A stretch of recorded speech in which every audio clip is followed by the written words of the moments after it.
বলগের পরে খাতিপদাতে আসিল আমার স্টিম বাড়ির মানুষ পিলপিলিতে বলক পাড়া ওই যে রাসমেলাটা পার হয়ে তেঁতুলতলা ওটা যা বাইক আলটারা ওভারটেক করে আসি লাগা দেয় একদম অ্যাক্সিডেন্ট করে।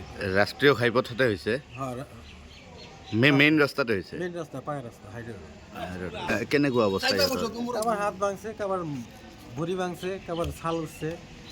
এতিয়া কোৱা ৰেফাৰ কৰিছে নেকি? হ্যাঁ, মহাগাত রেফার করছে নাকি? বর্তমান ক'ত আনছে? বর্তমান চাপড়ত আছে, চাপৰ হস্পিটেলত। চাপড় হসপিটাল। আরিয়াত যার বলো কি হৈছে? হাতিপতা গোষ্ঠী খাবার যাওয়ানো ছিল, ওইখানে বাইক এলা এসে লাগা দিয়েছে। কিমানজন দুখ পাইছে? পাইছে বাইকে মানে টোরত মানে 8-10 জন ছিল, সবাই পাইছে। কিরকম দুঃখ পেয়েছে? ভালোই দুঃখ হয়েছে, কাবার ভরি ভাঙছে, কাবার ঠ্যাং ভাঙছে, কাবার হাত ভাঙছে, কাবার ছাল গেছে। এতিয়া ক'ত লৈ যাব? চাপড় হসপিটালে নিয়ে আসে, এখন যাওয়া গেছে বঙাইগাঁও রেফার করছে। বঙাইগাঁও ৰেফাৰ কৰিছে।